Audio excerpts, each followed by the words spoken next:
어쨌거나 인간이란 무엇인가라는 물음은 19세기 말 이후 철학계뿐 아니라 전 학술계를 뜨겁게 달구었던 주제이다. 현대와 같은 식으로 인간이란 무엇인가 하는 물음을 던진 사람은 칸트이다. 칸트는 자기 자신의 철학체계를 정리하면서 다음과 같이 네 가지 물음을 던졌다. 인식론적인 물음인 우리는 무엇을 알 수 있는가? 도덕적, 실천적 물음으로 우리는 무엇을 행해야만 하는가? 그리고 종교적 물음으로 우리는 무엇을 희망해도 좋은가? 마지막으로 인간은 무엇인가? 하는 물음이다. 위 세 가지 물음은 모두 인간이란 무엇인가? 라는 네 번째 물음에 포함되는 것이다. 이렇듯 근대 후반부터 인간에 대한 관심은 계속 있어 왔다. 현대에 이르러 인간에 대한 다양한 정보들이 문화인류학, 심리학, 의학, 사회학, 정치학, 문학 등에 넘쳐나고 있다. 모든 학문들은 결국 인간으로 귀결된다. 따라서 우리들은 인간에 대해 과거 어느 때보다 더 잘 알고 있다고 생각할 수도 있겠지만 사실은 그렇지 않다. 하이데거는 현대만큼 우리들이 인간에 대해서 많이 알았던 때도 없다라고 말한다. 이것은 인간에 대한 지식이 현대만큼 넘쳐났던 때는 없었다는 말이다. 그런데도 현대만큼 인간이 수수께끼처럼 베일에 쌓인 적도 없다고 말한다. 인간은 알면 알수록 점점 더 알 수 없는 모순적 존재라고 할 수 있다. 철학적인 논의에서는 철학적 인간학이라는 학문이 20세기 들어 등장하게 되었다. 철학적 인간학은 인간에 대한 철학적 탐구이며 인간을 전체적으로 탐구하는 학문이라 할 수 있다. 철학적 인간학이라는 학문이 대두되는 시기는 하이데거가 존재와 시간을 저수라고 발표했던 1920년에서 30년대와 일치한다. 그런데 하이데거의 존재와 시간도 그러한 저술의 하나로 해석하려는 경향이 있다. 흔히 하이데거의 철학을 실존 철학이라 분류하면서 그의 존재와 시간을 실존적 인간학으로 간주하기도 한다. 분명한 것은 하이데거가 존재와 시간에서 그 전까지와는 아주 다르게 인간을 규정하기 시작했다는 사실이다. 여기서 보시면 어떤 면은 이 철학적 인간의 얘기나 실존주의 철학에 대한 얘기들이 나오는데, 이 실존주의라고 하는 개념은 19세기 말부터 이미 19세기, 20세기 명확하게 실존주의라고 이름 붙이거나 명확하게 규정했다기보다는 많은 분들이 비슷한 생각을 하고 있었던 것으로 보여요. 키엘케고르나 니체가 이 실존주의 철학의 선구자들이라고 보죠. 그 밖에도 여러분들이 있었겠지만 그런 실존주의 철학이 필요했던 어떤 사회적인 배경이 있었겠죠. 그 배경을 바탕으로 해서 여러분들이 이런 얘기들을 쭉 해왔는데, 이것을 개념적으로 확실하게 실존주의적인 사고를 명확하게 한 게 하이데거였다고 보여요. 근데 한국에 소개하는 문헌 중에서는 하이데거 역할이 크게 드러나지 않고 많은 경우에 사르트르 얘기가 주로 나오는 것 같아요. 근데 사르트르는 하이데거의 영향을 받아서 독자적인 실존주의 철학을 가져왔는데, 사르트르 얘기는 데카르트의 어떤 개념하고 굉장히 유사해요. 실존주의 철학이라고 하지만 하이데거와 사르트르는 많이 다르다고 하는 거예요. 하이데거 얘기를 데카르트적인 어떤 입장에서 또 다시 설명해내고 있는 입장에 있는데, 국내에 사르트르가 많이 알려진 이유는 사르트르가 그 철학의 내용보다 문학적인 활동이나 그리고 대외적으로 이 실존주의를 잘 설명해내는데 시간을 많이 쓰신 분 같아요. 그래서 실존주의 하면 사르트르를 연상을 하는데, 가장 철학적으로 잘 소화해내는데 논리적으로 아주 잘 설명하고 있는 게 하이데거이기 때문에 실존주의를 잘 이해하는데, 하이데거를 우선 이해를 해야 되는데 하이데거가 굉장히 어렵기 때문에 사람들이 사르트르는 좀 더 쉽기 때문에 사르트르를 더 쉽게 접근하고, 또 특히 사르트르의 문학 작품을 통해서 사람들이 실존주의를 이해하는 경향이 컸던 것으로 보여요. 그렇지만 철학의 역사 쪽에서 본다면 실존주의 철학의 하이데거의 역할이 굉장히 컸고 하이데거의 영향을 받지 않은 대륙의 철학자가 거의 없다고 보여요. 20세기에 21세기를 넘어오면서 어떤 형식으로 혹은 광범위하게 영향을 미친 게 어떤 상황 때문인가를 보면은 19세기에 오면서 종교가 힘을 잃으면서 하느님을 중심으로 사회가 구성되고 사회의 가치 기준들이 있었는데 그 가치 기준이 붕괴되면서 하느님이 차지하고 있는 자리에 그 가치를 빌드업할 어떤 다른 대상이 필요해요. 다른 무언가 하느님 대신에 어떤 것이 그 자리를 차지해야만 되는 상황이 일어난 거죠. 종교가 있긴 하지만 종교가 과거처럼 그런 역할을 수행하지 못했기 때문에 이 세계가 하느님 중심으로 구성된 사회에서 하느님을 제외시키고 나면 이게 허무주의가 들어올 수밖에 없죠. 가치가 이 세상을 어떻게 살아야 될 것인가에 대한 가이드라인이 없는 상황이죠. 그래서 어떤 가치 기준이 없는 상태에서 우리가 그냥 살 것인가.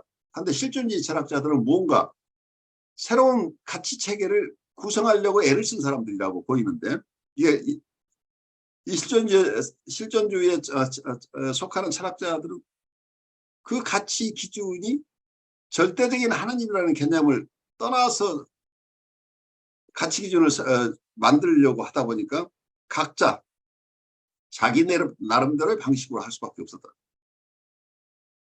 그래서 이 실존주의적인 사고를 가진 철학자 중에 어떤 분들은 결국은 그래도 신앙을 통해서밖에 우리는 가치를 지켜나갈 수 없다고 보는 분들은 유신론적인 입장에서 키엘케고르가 봤던 것, 우리가 이성이나 합리성만 가지고는 우리는 이 세상의 가치 기준을 빌드업할 수 없다고 본 거죠. 그래서 유신론적인 입장에 머물러 있는 분들이 있고, 근데 많은 분들이 무신론적으로 대부분 보고 있죠.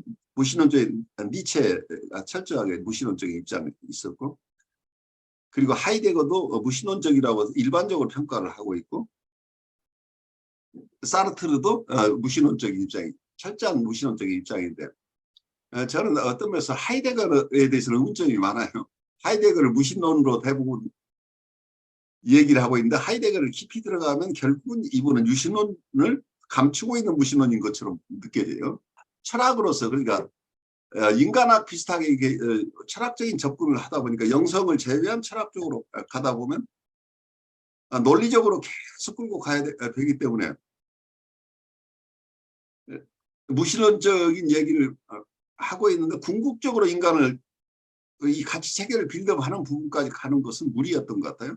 당초의 계획하기는 1권을 쓰고 2권을 쓰기로 생각을 했다고 그래요. 그런데 1권이 지금 우리가 공부하고 있는 존재와 시간이에요. 이분의 철학으로 보다면 예비적인 검토 단계가 존재와 시간으로 보여요. 왜냐하면 이게 다사인 중심으로 다사인이라고 해요. 비잉 대어라고 하는 거예요. 우리가 일상에서 만나는 사람들에 대한 얘기죠. 사람들은 어떻게 살고 있고 어떤 방식으로 살아가고 있는가. 이 세상에 존재하는 존재자들은 어떤 모습으로 존재하고 있고 그 존재자들과 인간은 어떻게 교류하고 있는가. 이런 쪽에서 충분하게 설명을 하는데 그러니까 개개인의 다사인에 대한 설명은 충분한데 개념에 혼란이 와요. 어떤 분은 비잉을 스몰 레터 비잉이라고 하는 개념과 캐피털 레터 비잉이라고 하는 큰 캐피털 레터 비잉 자체는 그리스 전통서의 그리스 사람들이 존재라고 할 때는 존재를 구체적인 존재자를 얘기하는 거예요. 모든 존재를 통할하는 개념으로 그게 호울리스틱하게 전체적인 존재를 얘기했다는 얘기예요. 그래서 그리스의 자연주의 철학이라고 할까요? 소크라테스 이전의 철학자들의 개념 속에서는 이 존재를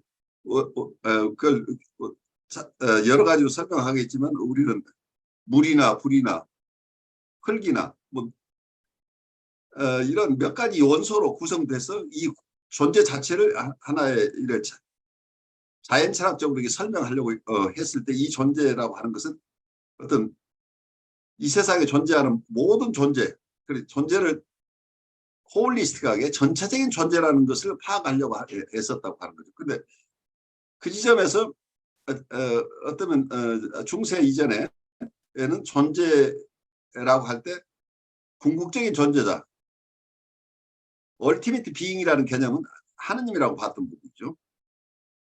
그런데 이 하느님 개념을 사라지고 나니까 그 공백을 메워야 되는, 이걸 어떻게 메울 것이냐 하는 어려움이 생긴 거죠.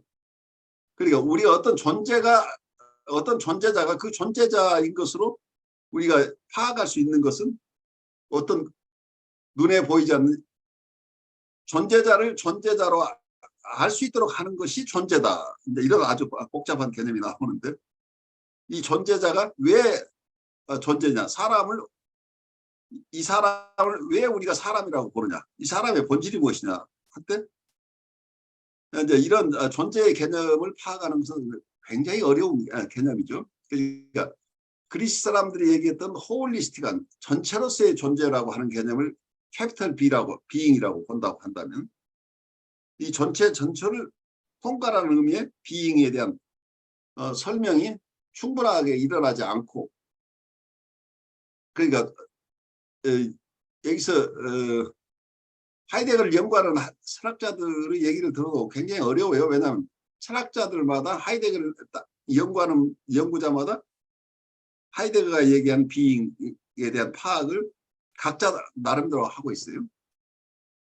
그래서 이건 하이데거가 명확하게 설명하고 있지 않은 부분이고, 그리고 이건 일관되게 우리가 이해할 수 없는 것이에요. 그래서 학자마다 각각 애쓰고 있는 것이기 때문에 공통적으로 이해되는 하이데거를 찾기는 쉽지 않다고 보여요.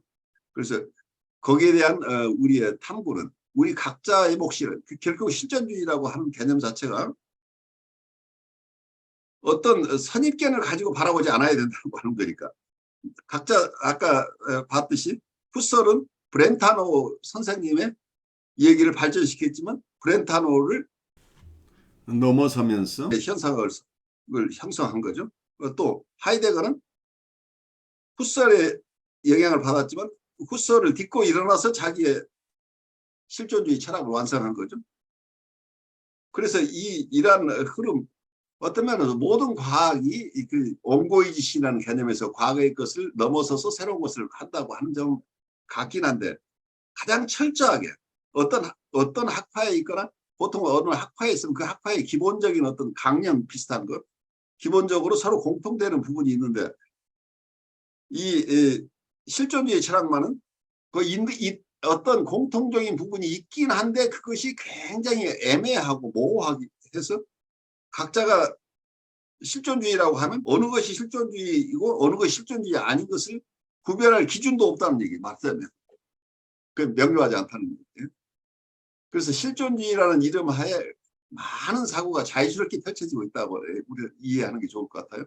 그래서 우리 모두가 기죽지 말고 우리도 각자가 곡창적인 실존주의 철학자가 돼야 된다는 얘기.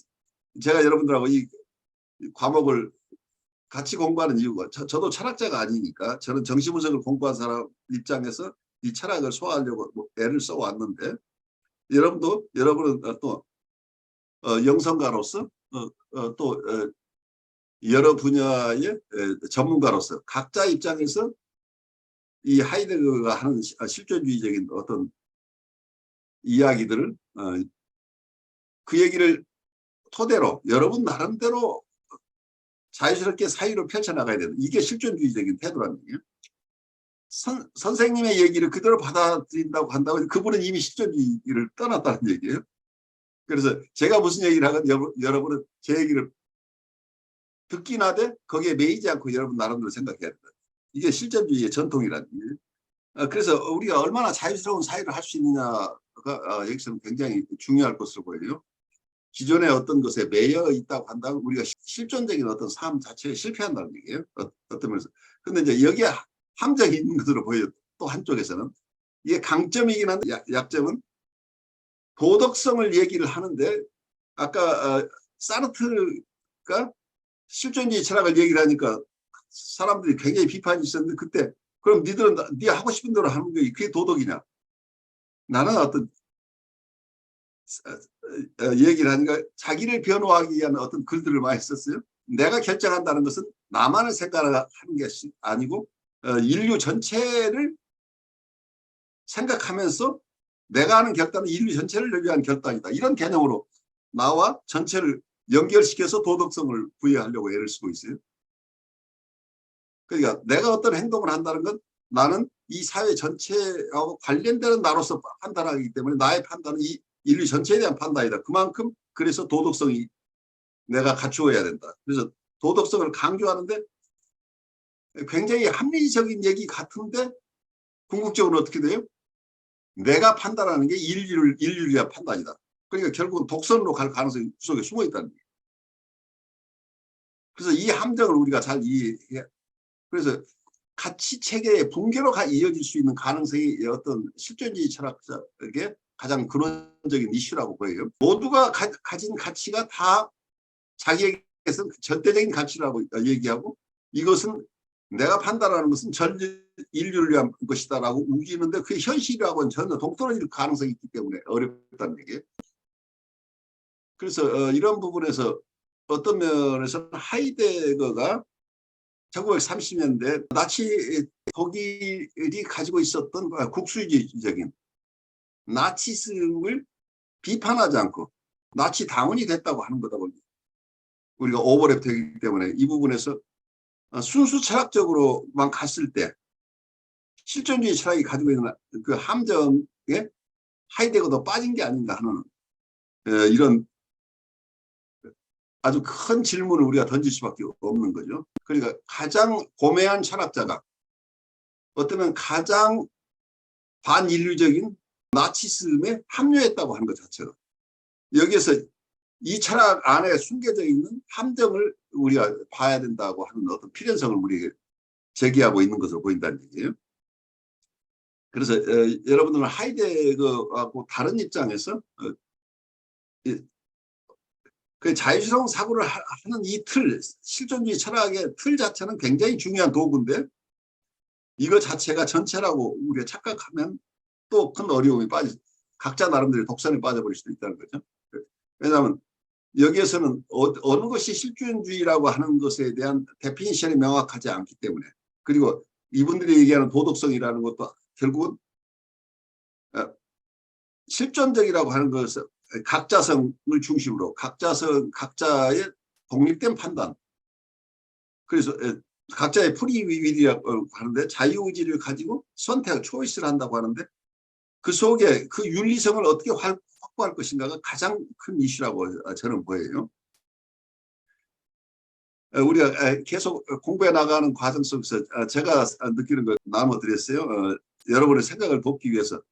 이건 하이데거 얘기도 아니고 비슷한 얘기를 하는 사람도 많지만 제 나름대로 소화하려고 애를 쓰고 있는 어떤 내용들이에요.